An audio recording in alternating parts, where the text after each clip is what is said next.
why even worry about motivation? Motivation is the gasoline. It really comes back down to like how you view the responsibility that's given to you as a student. I could even admit there were certain classes that I had in high school that I was super passionate about, super motivated about, but I had a C in it or a C plus. But it never stopped my interest in my passion around that particular subject and content. Yeah. Sometimes the motivation is also in the teacher. And when you have that person next to you who's spotting you, it's just, you can do it, let's go, come on. You internalize that. Even graduation rate, less than 38% graduate within a 4 or 5 year time frame. As an educator, it's really important to understand like motivation and action does trigger our physiology. It hits our dopamine, it hits our heart, it makes us believe in something that might not be possible. It might cause us to future think. And learners do need that at times because there's so many things that's happening within their life that pulls them away, right? And if you can help create a space where students feel motivated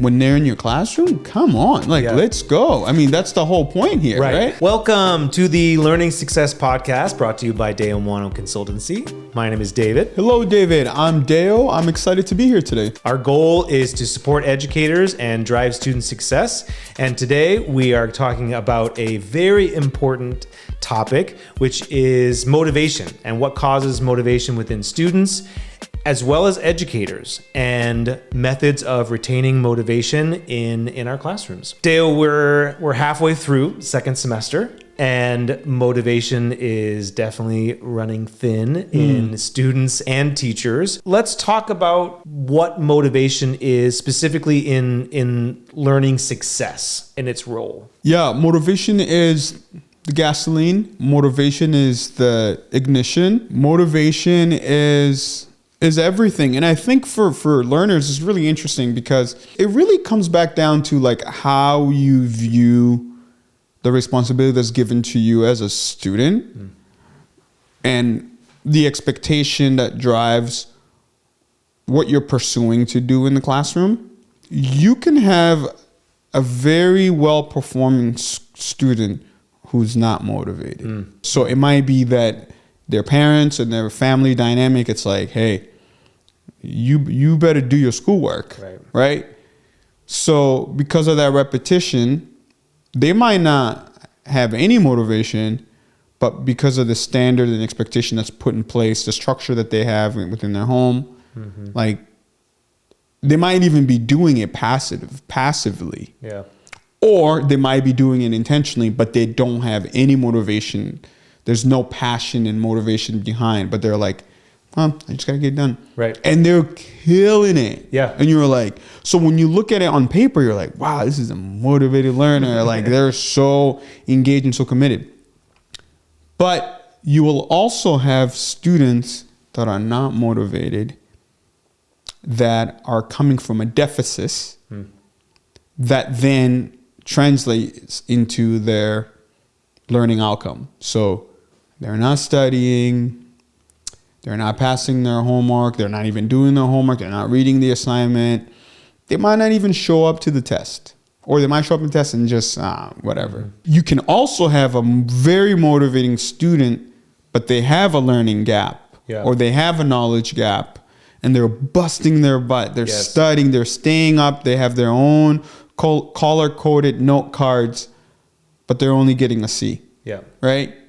But that motivation and the connection they might have, that might spark something else over time than a student who already has the basic competency, but is not really, can care less, is getting good grades because they already have fundamentals, like knowledge base around that particular subject.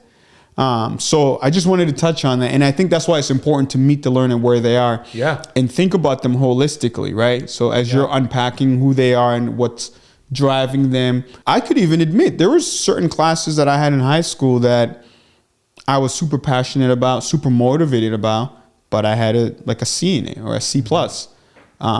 But it never stopped my interest in my passion around that particular subject and content, right? So that's just my own personal kind of point of view. Wanted to throw that in there. And I took everything I wanted out of the experience because I loved political science classes, history classes, sociology classes, psychology classes. So I do think motivation is not mutually exclusive to outcome. In order for you to measure where someone's motivation is, you have to be able to meet them directly around the motivation itself. Like, how do you feel about the class? Are things about this class that's inspiring you, that you get excited about, that makes you happy, or that makes you want to dive deeper, makes you want to digest and dissect more, right? You can find a lot about motivation of a student by isolating the questions just to that, than it is saying, hey, are you thriving to get an A? You can have a student that says, yeah, I'm thriving to get an A because I want to be an A+ student, or I want to be a straight A student.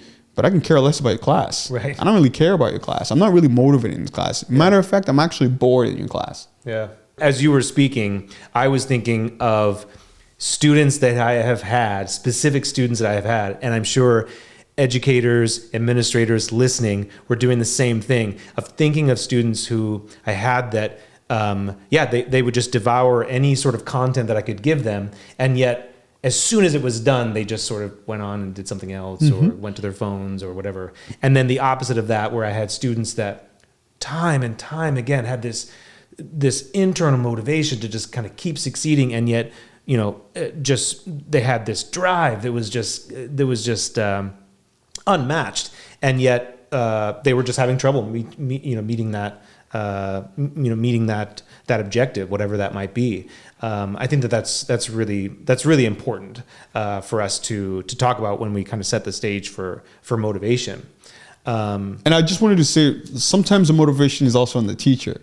Some students just like the energy and the vibe of that teacher, so they find themselves drawn or motivated to be in that class, or motivated to try to do well, or motivated to engage because the way that the teacher drives the class. Like, I had a teacher in high school. His name was Lorendi. He was actually the football coach, and he taught political science classes, so mostly like civic classes. And so like he was a football coach. Background was like Italian, but he just had a way of he just had a persona in how he taught. He clearly loved civic. Like, he knew a lot of stuff. But like, he called me Mwano. Like, he would always call me Mwano. Never call me by my first name. Always Mwano. And he always did that. He accentuated it. But in the classroom, like, I can tell that a lot of my classmates just liked Mr. Lorendi because he was Mr.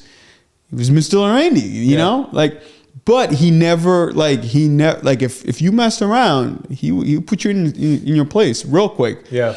But so I do think that sometimes, as educator, it's really important to understand like what drives the motivation for the students, right? And sometimes it's external factors, right? Yeah. Expectation from the parents. Maybe someone wants to stay in honor roll. Maybe someone wants to be in the student council. Maybe they want to be part of the honors program, right? Yeah. It's really important to try to figure out what those intrinsic drivers are driven by, and then to try to attach the relevancy of how you bake the class or the subject to that particular student in order to keep them interested, to keep them going. But yeah, there's that driver is not always personal. And I think you need to realize it. Again, I always tell stories about coaching. I was coaching when I used to coach a lot of adult learners who came from blue collar work space. I would always ask, what's your goal? Why are you here? It was always the end goal, which was them getting their diploma, their college degree. So I would always ask, who is it for? Yeah. And for some people, they would say, oh, this is for me. I've spent the last 30 years busting my butt, putting my kids to school. I've worked hard in my company. I've made it this far up. But now this is time for me. Yeah. I want to get this college degree for me and what it represents for me. And then I would have people that would say, no, this is for my children. I want my children to see that even as a 50-year-old man or woman, I didn't give up. And at the same time I'm taking care of them, I'm still pursuing college. But do you see the difference between that, right? So that the intrinsic driver for one is for themselves. Yeah. The intrinsic driver for the other is to make their kids proud, to show their kids that they can do it. So as an educator, when they're stuck, right? If I understand the intrinsic driver is for their children, I'm making connection to their children in order to make connection to them of why they're in this journey and why they need to keep going. Yeah. Right. So I'll say, hey, I would literally say things like, when they're slowing down, they stop submitting their work, and they've been rescheduling this stuff. I say, hey, right now I see you in that podium, holding up the diploma. Mm-hmm. Oh, but hold up, someone just grabbed the diploma away from you, and your children are sitting there watching. So right now, this week, it's been work, time management, feeling tired. So those are the things that I'm seeing right now, holding on to that diploma. Yeah. So how do we get you back? Right. How do we get you back? Because remember what you said, your children are watching. They've been walking alongside you all this time as you've been achieving this in the example that you've set. They're like, you know what, Deo? I'm back at it. Let's put a plan together. And sometimes I would say, hey, you're sitting there, your family is clapping for you. They're cheering. They're ready. Because you said you wanted to come here to achieve the goal that you always wanted to achieve. And they're standing out there acknowledging all the hard work that you've done to help them get their college degree. Now it's your turn. Right. But now all the stuff you just named is preventing you from getting there. So it's that motivation piece, figuring out if it's intrinsic, drivenly by them versus others. It's really important to make that connection. Right. Because we all have our own driver that motivates us, so finding out what those motivators are is so critical. And for a learner, you can make that connection. Yeah. For some, it might be sports, right? Like it might be where they want to go to college, or where there's so many different things, but it's our responsibility as educators to try to figure out what is the driver behind the student's motivation. And it might be several, but the more you know and the more you can use it as a leverage to make a connection, either when they are succeeding, yeah, or when they're falling short and they've reached those roadblocks and they want to give up, or they've given up. Yeah. Let's the other side of it. Let's say there's somebody that's listening and that says like, Deo, what you're saying is great, but they just need to get it done. You just need to get the work done. Why even worry about motivation? Why add motivation? Why care about all of that into the Well, I guess the biggest metaphor I would say, hey, when you run out of gas, right? When you run out of gas, there's so many different components that you need to know. That goes, one, what type of gas that you need to put in the car, right? Certain cars, you have to put the premium. Two, you got to have some sort of an exchange. In our world, probably your debit card or cash or your phone, because some people have their debit wallet, to make that exchange. Those are all factors. But when your car is driving fine and you have gas, you might never think about the different moving part because you're like, oh, I have gas, I'm just going, right? So that's the same way that's the same analogy I'll make in terms of the learner experience in the classroom. Like if everything's going fine, yeah, they're good, they're doing their thing, whatever. But when they run out of gas, when you run out of gas, one, you have to either reserve enough to get to the gas station. Two, you got to know what type of gas you're going to be able to put in your vehicle. And more importantly, you have to have the cash or the exchange that you need to make in order to purchase the gas. Yeah. And some students, you need to know that for some of your students. Yeah. Because those are the components that's going to keep them moving again. That's going to keep the car moving again. And if you don't know it, then maybe you drop up, maybe you leave the car behind. Yeah. Right? Maybe it gets towed. Right? And so for some students, that's the cycle. And that's why it's important to understand all the different moving parts that might be contributing to a student experience that might keep them engaged or not keep them engaged. I mean, I've worked with students that were so engaged, so on track, and then something happened in their life that just pulled them out. Oh yeah, absolutely. Right? Yeah. So if we're going to talk about motivation, you need to know what are some of those things that you can present that will trigger someone's heart to say, you know what? This is meaningful for me. You know what? I see the connection. Yeah. I'm going to take control. I'm going to take ownership. For some students, you might never have to do that because they're on autopilot. Yeah. They're rocking it. They're doing a great job. But for some students, they're going to need it. And coming out of doing a lot of intervention work in K through 12, but also doing a lot of work in post high school, like even graduation rate is super low. It's like 36% in terms of retention from, students that start as freshmen and the students that end up graduating out of college. Mm-hmm. Less than 38% graduate within a 4 or 5 year time frame. Yeah. Right? Like just listen to that statistics real quick. Yeah. That's wild, right? Mm. So you do need to know what those drivers are. And the more you're informed and you know of those drivers, when the student run out of gas, you can tap in and be able to help them refill and keep going.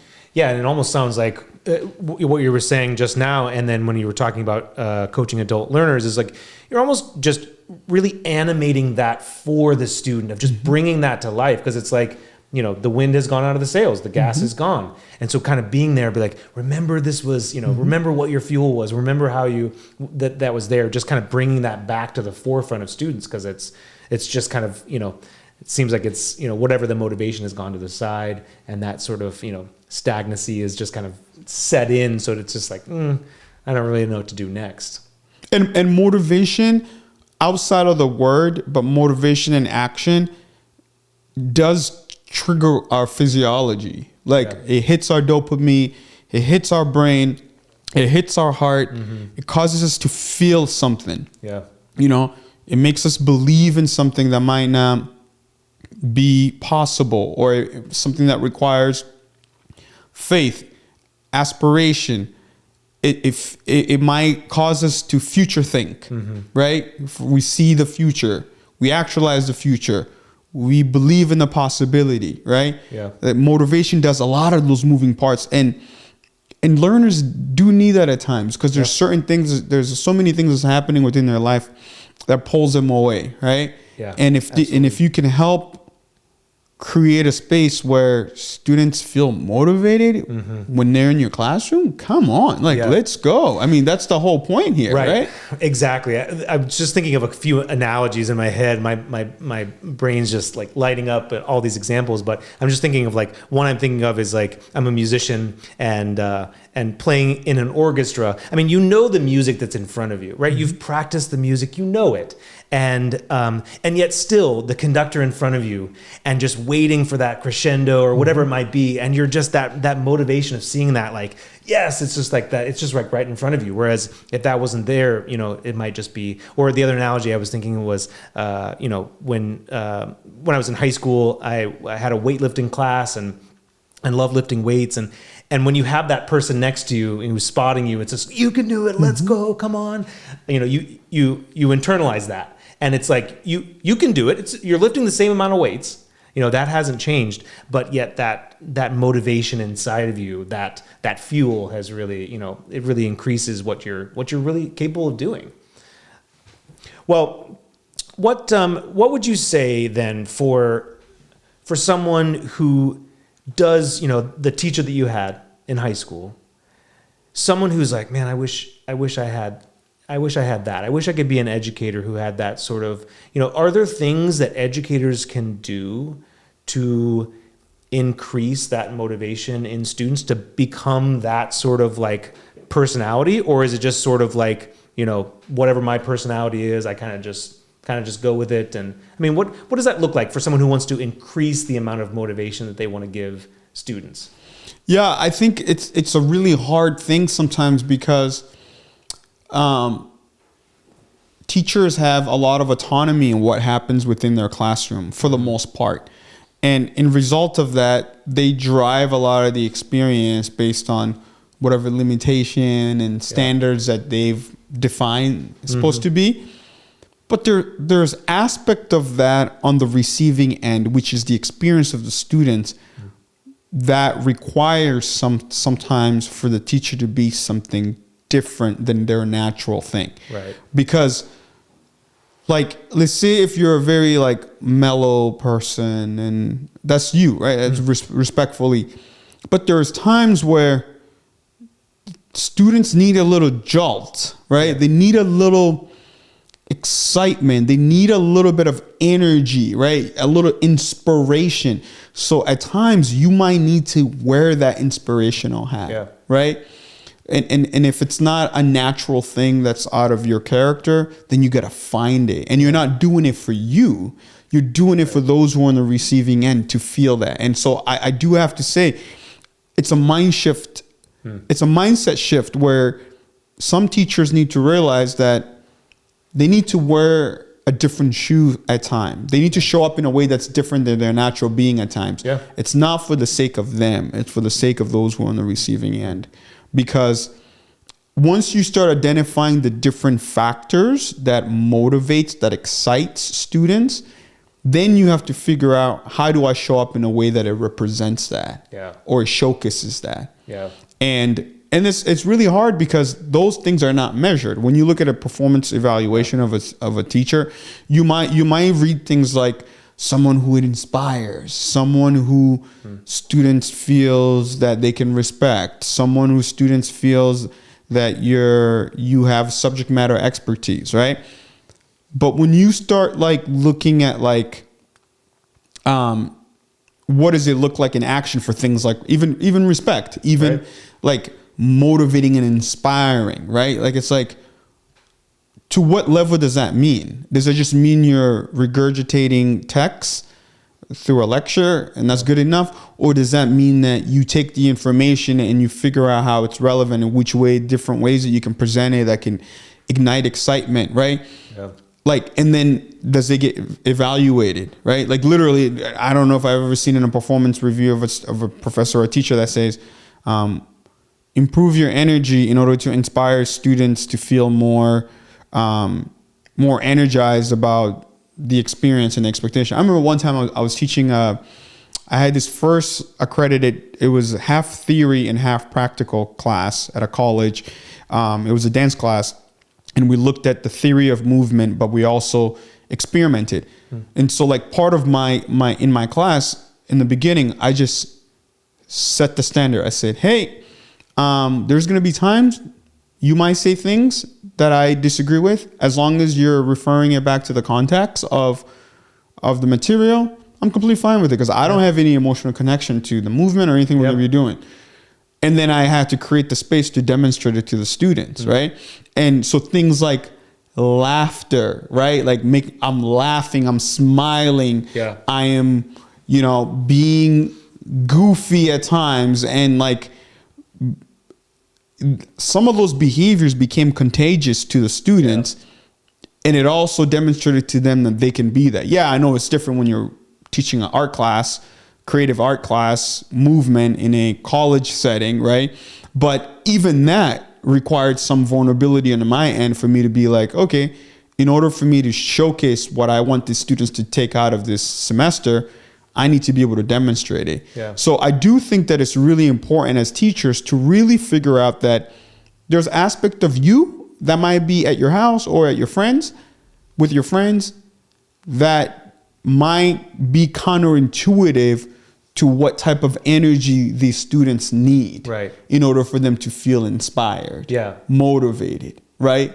To feel that aspiration, right? To feel inspired to be like, oh man, there's a possibility here. There's an opportunity here, right? Yeah. And so I wanted to just touch on that because I feel like motivation, it's not based on you. It's motivation based on your student. Yeah. Right. Absolutely. Thank you so much, Deo. I feel like we could talk about this topic for hours. We would love to hear from you. Leave a comment. If you found something helpful, please share it with a colleague. Please subscribe, and we will see you soon. Thank you.